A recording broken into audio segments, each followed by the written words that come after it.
Hawa ni wachezaji watano wa Kiafrika ambao ni matajiri kabisa baada ya kusakata kandanda na wengine wakiendelea kusakata kandanda katika nchi mbalimbali. Namba 5, Michael Essien. Hakuna asiyemjua Michael Essien, mwamba kutoka taifa la Ghana aliyesakata kandanda kwa ustadi wa hali ya juu, akisifika kwa nguvu pamoja na akili ya mpira.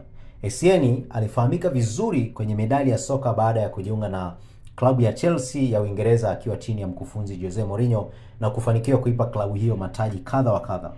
Michael Essien anakadiriwa kuwa na utajiri wa dola milioni 35, utajiri aliovuna akiwa na klabu ya Chelsea. Namba 4, Edouard Mendy. Huyu ni raia wa Senegal ambaye alizaliwa tarehe 1 Machi mwaka 1992 katika jiji la Montpellier, Ufaransa.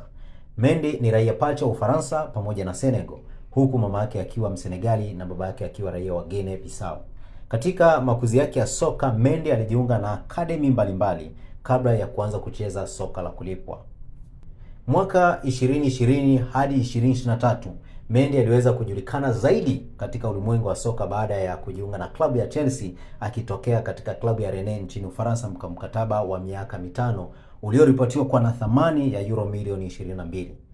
Hata hivyo, Waswahili husema kisichoriziki hakiliki.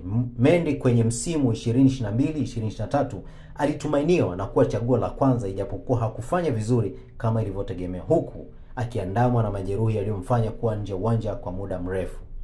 Mwaka 2023, Mendy alitimukia Uarabuni kucheza ligi ya Saudi Pro akijiunga na klabu ya Al Hilal kwa mkataba wa miaka 3, mkataba unaokadiriwa kwa na thamani ya euro milioni 16. Inakadiriwa Mendy ana utajiri wa dola milioni 40. John Obi Mikel alianza safari ya soka akiwa na umri wa miaka 12 baada ya kuchaguliwa miongoni mwa watoto 3000 wenye vipaji vya mpira kwenye mashindano ya Pepsi Football Academy. Baada ya kufikisha miaka 18, Mikel Obi alitumikia nchini Uingereza na kuanza kucheza ligi pendwa duniani, yani English Premier League, huku vilabu kama Manchester United na Chelsea kupigana vikumbo kuitaka saini yake. Chelsea aliweza kumshawishi na kusaini kandarasi ya miaka 3 na kuanza kucheza Chelsea kuanzia mwaka 2004 chini ya mkufunzi Jose Mourinho. Obi Mikel anakadiriwa kuwa na utajiri wa dola milioni 45. Namba 2, Mohamed Salah. Huyu ni mzaliwa wa Misri maarufu kama Mafarao, akichezea klabu ya Liverpool inayoshiriki ligi kuu ya Uingereza kama mshambuliaji. Salah alizaliwa Juni 15 mwaka 1992. Kwa sasa ni mshindi wa tuzo 2, ikiwa ni mchezaji bora wa msimu na ile ya mfungaji bora wa msimu, na kushinda kiatu cha dhahabu mwaka 2018. Inakadiriwa Salah anamiliki utajiri wa dola za Kimarekani milioni 53, huku akiendelea kukuza utajiri wake kutokana na fedha anazolipwa na majogoo wa jiji Liverpool. Namba 1, Sadio Mane.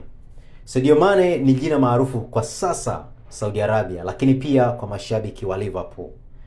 Sadio Mane alizaliwa mwaka 1992 huko Senegali na kukulia katika familia ya dini, ingawa baba yake alifariki akiwa na miaka 7 tu. Akiwa na umri wa miaka 15, Sadio Mane aliondoka kijijini na kuelekea katika jiji la Dakar ili kutimiza ndoto yake ya kuwa mchezaji mkubwa, huku familia yake ikimuunga mkono. Mwaka 2009, Sadio Mane alianza safari yake ya kucheza soka la kulipwa akiwa na klabu ya Metz.